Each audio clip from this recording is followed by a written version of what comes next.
4월 26일 마감 시향입니다. 자, 오늘 또 증시는 하락이 나왔습니다. 다만 낙폭을 줄였다는 점, 그리고 상하락 종목들이 뭐 크게 집중되지 않았죠, 한쪽으로. 그런 것들을 본다면은 어느 정도 낙폭이 이제 다 왔다. 네, 다 왔다라고 보시면 될 것 같고, 물론 여전히 환율에 대한 부담감, 그리고 거래대금에 대한 부담감들이 굉장히 높게 나오고 있지만, 일단은 이 선물 매도세랑 현물 매도세가 좀 줄어들었다는 것도 나쁘지 않게 적용이 됩니다. 사실 이렇게 떨어들면서 신용이 털려야 되는데 신용은 여전히 20조 원이에요. 어마무시하죠. 여기서 뭐 20 절반이 B2라고 하는데, 일단 뭐 이런 개인적인 이런 계좌 같은 경우에는 뭐 디테일하게 우리가 알 수 있는 것이 아니기 때문에 덩어리적으로 본다면은 이게 탁군도 같이 늘었으니까 요거는 이제 뭐 퉁치면 된다, 쌤이다 라고 보시면 될 것 같고요. 자, 경기 침체 리스크는 2022년 하반기부터 상반기까지 깔고 가는 재료였습니다. 이거를 이제 상쇄시켰던 게 금리 인하 관련된 이슈, 그리고 금융 리스크, 어제 퍼스트 리퍼블릭의 주가가 50% 이상 빠지면서 다른 중소형 은행주들이 추가적으로 하락이 나올 수 있지 않을까라는 우려가 나왔는데, 이것도 사실은 1분기에 나왔던 주된 재료들이죠. 새로 나왔던 이번 주의 재료가 바로 주가 조작입니다. 네, 이게 좀 시장에 크게 자리 잡는데, 뭐 아직 여전히 확정되지 않았어. 이게 뭐 CDF냐 아니면은 대체 뭐냐, 뭐 이게 아직 명확하게 나오지 않았습니다. 여기 이제 임창정 형님이 엮이게 되면서 지금 시장에서 굉장히 크게 주목을 받고 있는데, 저는 그 헤매하는 영상을 보니까 뭐 사기당한 것 같긴 해요. 왜냐면은 사실 주식인들한테 욕먹는 연예인들이 많이 있습니다. 뭐 정지훈이라든가 유명하죠. 견미리 정말 유명하죠. 이런 사람들은 정말 편법을 통해서 이제 주주들을 엿먹인 케이스인데, 임창정 형님 같은 경우에는 변호하는 건 아닙니다만은 그런 것들을 이야기하는 것 자체부터가 진짜 잘 몰랐으니까 얘기하는 거예요. 잘 알고 그런 것들에 대해서 우리가 흔히 말해서 빠삭하면은 그렇게 얘기 안 합니다. 네, 변망을 피해서 얘기를 했겠죠. 근데 다 얘기하잖아요. 돈 많이 불려주니까, 투자 불려주니까 그냥 계좌 맡기고 했다. 물론 그게 불법인지는 어느 정도는 알고 있었겠지만은 이게 뭐 큰 범죄인지는 잘 못했지 않았을까, 제 개인적인 생각입니다. 왜냐면은 더 똑똑했다면은 아까 말씀드렸던 것처럼 뭐 견미인의 가족이라든가 정지훈이라든가 이런 사람들처럼 다 피해갑니다. 요걸 우리가 어떻게 할 수 없게. 근데 도의적인 잘못은 그 사람들이 분명히 있잖아요. 그렇기 때문에 이런 주가 조작에 대한 리스크는 뭐 시장이 해결해 주는 거고, 지지자들 리스크까지 문제가 나오고 있죠. 사실은 흑해 곡물 협정 관련된 이슈, 사실 이거는 한 단계 넘어갔거든요. 이제 원래는 배에 대한 검사도 하지 않게 됐었는데, 지금 출항하는 배에 대해서는 서로 이제 검사를 합니다. 유엔이나 러시아군이 검사를 하는데, 선박 검사를 하는데도 불구하고 지금 우리나라 뉴스 언론에서는 사실은 뭐 아시겠지만은 정부 여당 편이 아니죠. 지속적으로 중국 관련된 어떤 이슈, 러시아 관련된 조금 어떻게 보면 긍정적인 이슈를 내고 있기 때문에 지정 리스크는 계속적으로 부각될 겁니다. 네, 이건 계속적으로 부각될 가능성이 높고, 다만 이것도 전쟁이 나온 지 1년 됐는데 이제서야 또 다시 부각된다는 점, 그리고 무역 분쟁은 여기서 조금 이제 확대되는 거죠. 지정 리스크가 확대될 수 있는 리스크들. 자, 이런 것도 본다면은 해소되지 않는 리스크들은 장기적인 리스크, 그리고 환율 리스크밖에 없어요. 환율이야 지금 우리나라가 무역 수지가 거의 뭐 15개월 동안 박살나고 있으니까 여기에 대한 부담감이 나오는 건데, 저는 환율 리스크 빼고는 다 시간이 지나면 해소될 내용들, 그리고 이미 시장에 나왔던 재료들, 그다음에 이번 주에 나왔던 게 주가 조작 리스크잖아요. 그렇기 때문에 이 정도로 떨어질 것이냐. 물론 여기에 제가 어제 마감 시장에 올려드린 것처럼 금감원장이 월권 행사를 하면서 뭐 2차전지 관련돼서 더욱더 면밀히 검사하겠다, 이런 뭐 개소리 아닙니다. 이런 말도 안 되는 소리를 해서 2차전지 관련된 테마주들이 추가적인 하락이 나왔지만은, 자, 이번에 실적 나왔잖아요, 여러분들. LG 에너지솔루션 실적 보셨죠? 지금 2차전지 제외하고서는 실적이 제대로 나올 주식들이 없습니다. 결국에는 펀더멘탈을 가져갈 수 있는 주가의 펀더멘탈 모멘텀을 우리가 흔히 말해서 받쳐줄 수 있는 게 실적인데, 그런 실적들에 대한 기대감들이 2차전지 관련 테마주들밖에 갈 수 없다는 점. 네, 삼성전자가 올해 통으로 적자 전환한다잖아요. 네, 그렇기 때문에 결론적으로는 많이 떨어진 2차전지를 잘 주울 수 있는 방안을 좀 마련해야 되지 않나, 뭐 개인적으로 좀 그렇게 생각이 되고요. 나올 수 있는 악재는 다 나왔기 때문에 이제 더 이상 떨어지면 안 된다 말씀을 드리고 싶습니다. 제가 월요일에도 코스피가 2,500, 코스닥이 850까지만 떨어지면은 사실 나쁘지 않은데 좀 추가로 더 떨어졌다는 거는 불안감이 있지만은 이건 이제 주가 조정 리스크가 반영됐다고 생각돼요. 그래서 만약에 2,500포인트, 850포인트 빠르게 회복한다면은 그냥 시장은 나쁘지 않은 흐름 이어갈 수 있다라고 좀 말씀을 드리고 싶습니다. 내용들도 다 지금 비슷한 내용들이에요. 똑같은 내용들이잖아요, 여러분들. 제가 마감시간 올려드리는 것들도. 다만 좀 짜증나는 거는 미국의 수입 어쩔 수 없습니다. 미국이 워낙 전 세계에서 가장 큰 시장이니까 어쩔 수가 없는데, 네, 지금 받아온 게 너무 형편없죠. 네, 그래서 오늘 내일이 진짜 중요하다. 오늘 내일이 좀 받아와야 됩니다. 주머니에 뭐 넣어오셔야 돼요. 넣어와야 된다. 자, 그리고 중국이 지금 이런 뉴스가 제가 좀 짜증난다고 말씀드리는 거예요. 대결제 위안화 비중이 달러를 초월했다. 사상 최초다.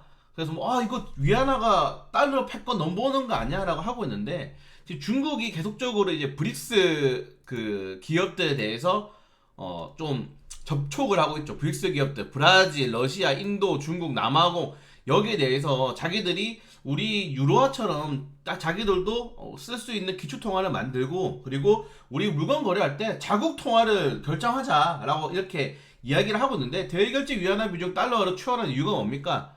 네, 러시아, 브라질이랑 지금 계속적으로 중국이 거래를 많이 트고 있고, 거기에 대해서 위안화로 결제를 하잖아요. 그냥 이런 내용들을 쏙 빼고 그냥 위안화 달러가 추월했으니까 내용도 보시면은 기사도 몇 줄 없어요. 네, 그러니까 좀 이런 뉴스들이 지금 시장이 나오고 있는 게 좀 짜증난다는 겁니다. 그래서 좀 우리가 잘못하고 있는 게 아닌가? 우리나라 정부랑 지금 정책이 잘못된 거 아닌가? 제가 장정시장에 말씀드렸잖아요. 이제 어쩔 수 없이 중국, 러시아, 북한 이렇게랑 네, 한국, 대만, 미국, 일본 이렇게 갈 수밖에 없다니까. 양자 외교가 안 되는 상황입니다. 지금 이 상황에서. 그런데 지금 이런 뉴스들은 좀 거슬린다라고 좀 말씀드리고 싶고요. 그래서 이런 내용들이 지금 중국의 브릭스 자국 브릭스 내에 이전 거래 통화량으로 인해서 달러를 추월한 거지, 절대로 새로운 달러를 추월할 수 있는 그 어떠한 모멘텀도, 그러니까 저는 이렇게 제가 죽기 전에는 미국이 망할 리는 없다.